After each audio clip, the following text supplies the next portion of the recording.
శ్రీకృష్ణ తులాభారం cinema గురించి చెప్తూ సాక్షాత్తు రామారావు గారు, భగవత్ పురుషుడు అనుకుంటున్న రామారావు గారు మీ పాదాలు పట్టుకునే షాట్కి ఏమాత్రం వెనకాడకుండా ఏమీ పర్వాలేదు అని చాలా గొప్ప సాహసీకమైన సన్నివేశంలాగే చెప్తారు కదా.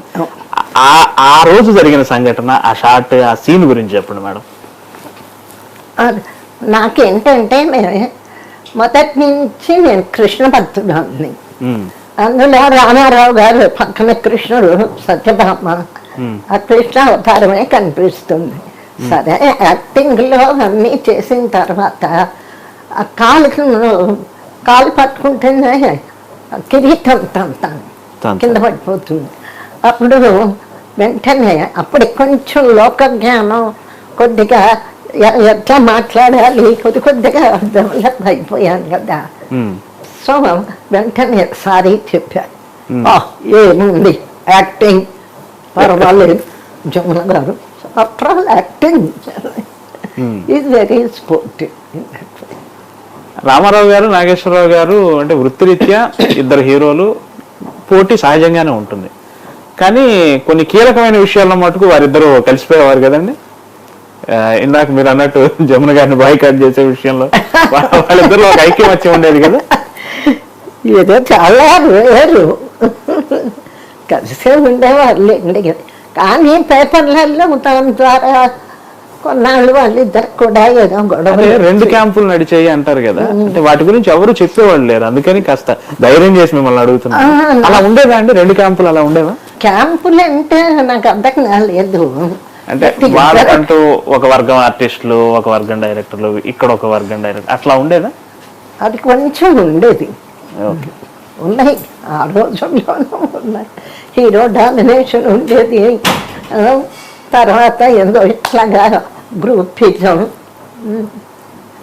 ఒక డైరెక్టర్ ఉంటే ఆ డైరెక్టర్తో ఒక గ్రూపు, ఇంకో డైరెక్టర్తో ఉంటే ఇంకో గ్రూపు, ఇట్లాంటివి అన్నీ ఉన్నాయి ఆ రోజు. అన్నిటినీ తట్టుకొని కాంట్రవర్సీ లేకుండా అన్నిట్లో తట్టుకుని రాగలిగాం. సావిత్రి గారు డైరెక్ట్ చేసిన సినిమా చిన్నారి పాపలు, కుళందై ఉళ్ళం తమిళ్లో. ఆవిడ డైరెక్ట్ చేస్తే మీరు హీరోయిన్ గా యాక్ట్ చేశారు, మొత్తం ఆడవాళ్లే టెక్నీషియన్స్ గా ఉంటూ. ఆ సినిమా అనుభవం చెప్తారండి? అదేంటంటే నేను భీమా సుధారాము గుమ్మడి మేము ముగ్గురం పదండి ముందుకు సినిమా తీసుకొని రష్యా వెళ్ళాం. ఆ రష్యన్ ట్రిప్లో స్టూడియోస్ విజిట్ చేసాం. అక్కడ ఒక రష్యన్ పిక్చరు మొత్తం ఈ చిన్నారి పాపలే కథ. ఒక తెలుగు పిక్చర్ చూసినంత ఫీలింగ్ వచ్చింది మాకు. ఆ కథ వచ్చి ఈ మధుసూదన్ రావు ఆయన మిస్సెస్ ఉంది కదా సరోజిని, ఆమెకి చెప్పారు. చెప్తే ఆవిడ చిన్నారి పాపలు అని కథ రాసేది. యాక్చువల్గా రష్యన్ స్టోరీ. అప్పుడు ఇక ఆవిడ ఐడియాని ఆడవాళ్ళందరం కలిసి చేద్దామని తలా ఒక 5,000 మేము ప్రొడ్యూసర్స్ అనమాట. సావిత్రి ఏదో ఆవిడ ఎక్కువ పెట్టినట్టు. అదే అక్కడ నుంచే సావిత్రి గారు ఆర్థికంగా మొదలైంది కదా. ఏమైందంటే ఆ డైరెక్షన్ మోజులో పడి మరి పిక్చర్ ఎండుకొచ్చేటప్పటికి ఫైనాన్షియల్ ట్రబుల్ వచ్చింది.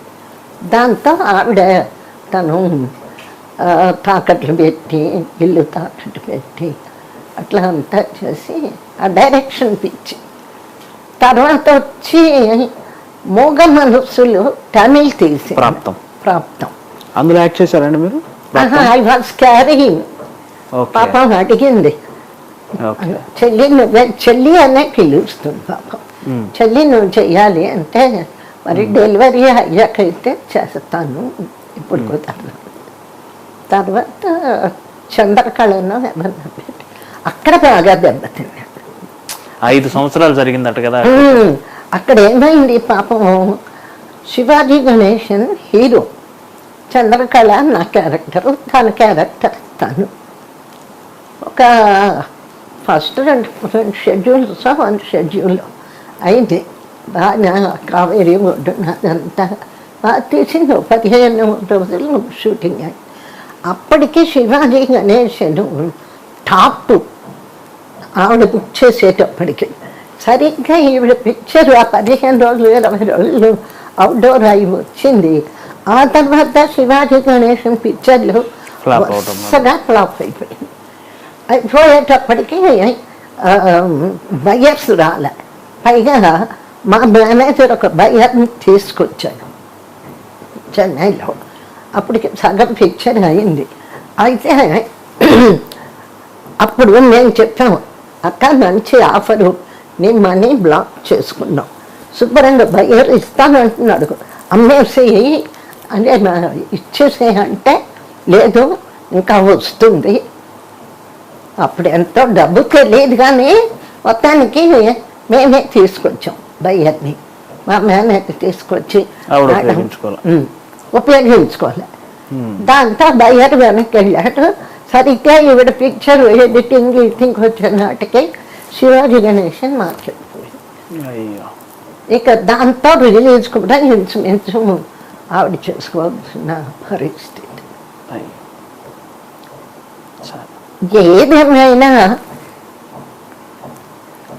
నా అనుభవంలో హీరోయిన్స్ సినిమాలు తీసి దెబ్బతిన్న వాళ్ళు ఎక్కువ ఉన్నారు కానీ సక్సెస్ఫుల్గా ఎవ్వరు లేరు. ఒక భరణి భానుమతి గారు చేశారు అంటే ఆవిడకి స్టూడియో ఉంది. అంజలి గారు కూడా ఆవిడ అదృష్టం బాగుంది. ఆవిడ ప్రొడ్యూసర్ అయిన డైరెక్షన్ అనేది మొత్తానికి సక్సెస్ అయింది భానుమతి అంజలి. మిమ్మల్ని డైరెక్ట్ చేయమని అడగలేదండి? చాలా మంది అడిగే ఉండాలి ఇన్ని సంవత్సరాలు. అడిగారు కానీ నాకు ఇంట్రెస్ట్ లేదు. డైరెక్షన్ అంటే వద్దనుకున్నారు. తర్వాత రిటైర్ అయ్యాక డాక్టర్ భారతి చేశాను. అది పాపను పెట్టి అప్పుడు కొంచెం అందులో చేతులు కాల్చుకున్నాను సినిమా కోసం. కానీ చాలా బాగుంటుంది ఆ సీరియల్, నేను చూశాను. అది చూసారా? చాలా సినిమా లాగా తీశాను. అవును. ఒడ్డు ఆవిడ డాక్టర్ క్యారెక్టర్ విలేజ్కి వెళ్ళి సేవ చేయటం. అక్కడ కథ మీరే రాశారండి? రామానాయుడు గారి దగ్గర. ఇదే సావిత్రి లాగానే నాకు కూడా డైరెక్షన్ మోజు పుట్టి దీని రైట్స్ ఈయన రామానాయుడు దగ్గర ఉంటే 10,000 ఇచ్చి కొనుక్కున్నా రైట్స్. కొనుక్కొని మొత్తం ఒకేసారి అవుట్డోర్ మంచి చక్రవర్తి మ్యూజిక్ అన్నీ బుక్ చేశాను. మొత్తం అటాచ్ తెచ్చి 1 month షూటింగ్. నమస్కారం, నేను జములని, మీ అభిమాన నటిని. నా ఇంటర్వ్యూ యమునా కిషోర్ గారితో ఐ డ్రీమ్లో చూడవలసిందిగా కోరుకుంటున్నాను. All the best.